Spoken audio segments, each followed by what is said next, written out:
Ahead of the meeting between Modi and Trump, Indian official emphasizes the development of Chabahar port.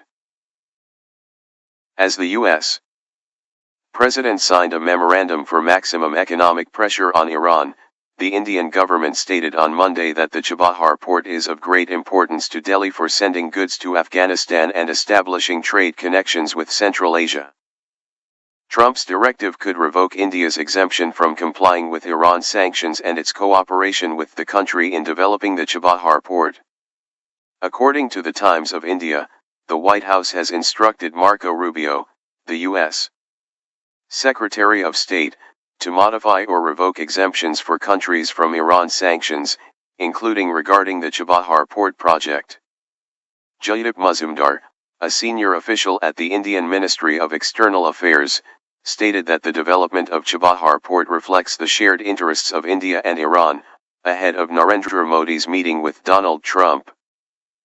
He emphasized that the India-Iran relationship serves as a crucial pillar for regional connectivity. He described the long-term agreement between India and Iran for the development of Chabahar port signed last year as a milestone in the two countries' relations. He noted that this port has demonstrated its strong capacity for regional connectivity, particularly in delivering humanitarian aid to Afghanistan. Donald Trump exempted Chabahar from U.S. sanctions against Iran during his first term in 2018 and acknowledged its role in the reconstruction of Afghanistan. It is now unclear whether the White House will extend this exemption, given the change in the U.S. ally in Afghanistan and Trump's eagerness to contain Iran, especially regarding the Islamic Republic's missile and nuclear programs. Narendra Modi, the Prime Minister of India, is scheduled to meet with Donald Trump, the President of the United States, in Washington this Thursday.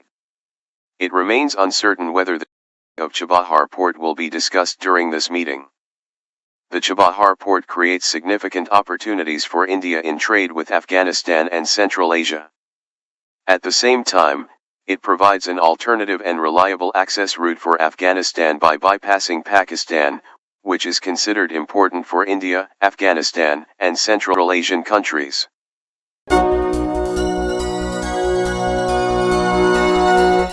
Maulai Amir Khan Muttaqi, the acting Minister of Foreign Affairs of Afghanistan, met with Pierre Albert Salsas, the charge d'affaires of the Norwegian embassy in Kabul. According to a report from the Bakhtar news agency, as stated in a press release from the Ministry of Foreign Affairs, the two sides discussed political, economic, and humanitarian issues during the meeting. Maulai Amir Khan Muttaqi emphasized that countries in the region and the world should cooperate with Afghans in the area of economic development and development projects. The charge d'affaires of the Norwegian embassy in Kabul also stated that Norway will continue its cooperation with Afghanistan and that its activities will persist.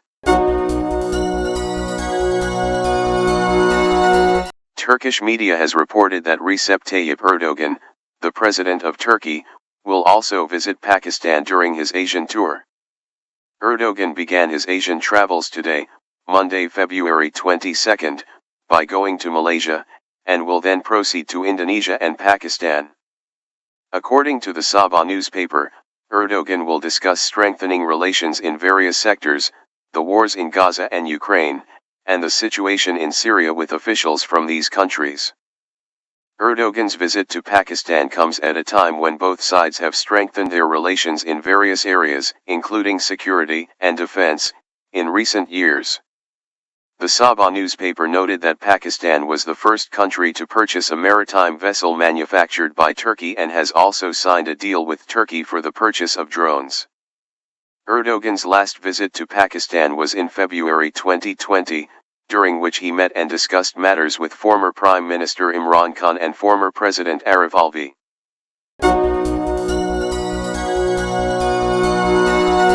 Donald Trump's presence at the stadium to watch the competition was one of the interesting and newsworthy highlights. This was the first time a sitting president of the United States attended the Super Bowl in the stadium. The competition on Sunday was the 59th Super Bowl. Before the event, Trump released a newsletter stating, Football is the most important sport in America for good reason. It fosters a sense of national unity and brings families, friends, and fans together, strengthening communities. Although Melania Trump, the First Lady of the United States, was not present with her husband to watch the competition, other members of the Trump family, including his daughter Ivanka and son Eric, were with him.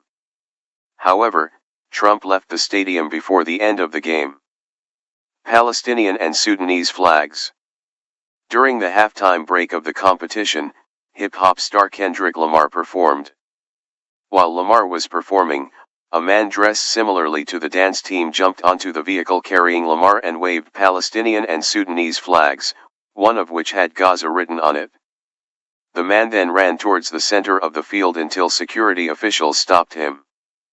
The National Football League, NFL, stated in a release that this activist supporting Palestine had hidden the flags under his clothing. The Danish innovative group Danishization has proposed that the Kingdom of Denmark buy the state of California from the United States. This proposal comes in response to President Donald Trump's interest in annexing Greenland to the United States. Xavier Dotway, the initiator of this campaign, told the American media outlet Politico that purchasing California would cost $1 trillion and would also include lifetime supplies of Danish pastries, which Hollywood would cover the costs for.